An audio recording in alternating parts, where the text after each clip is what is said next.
ganyan ang mga ka-eyeball, kalaki yung dagat, ka-high tide. Ayan.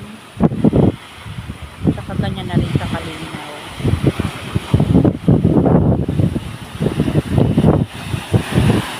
Malinaw na malinaw.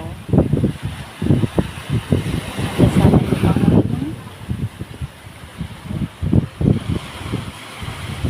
wala kasi akong dalang tourist. So, tiis muna. Hanggang pag-view lang tayo.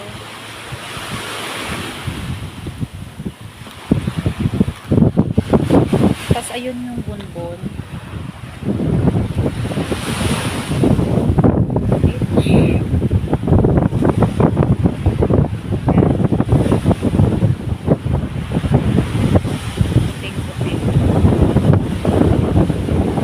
Ilalakad lang yan natin.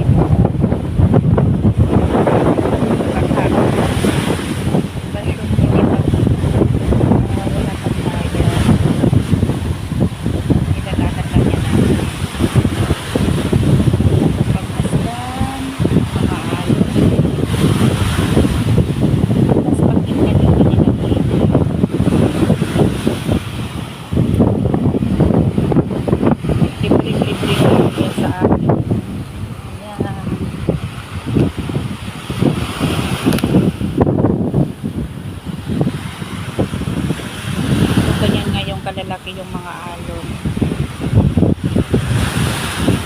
Lakas ng hangin mga ka-idol.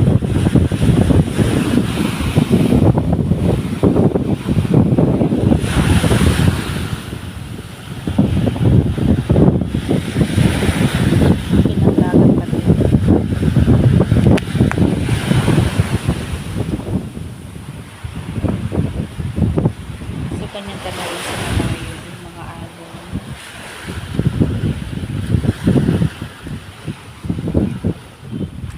Malinaw talaga.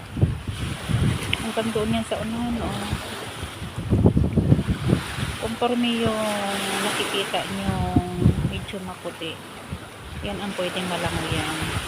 So ganyan kalapad yung pwedeng langoyan. So yan lang ngayon ang ideya na maibibigay ko sa inyo.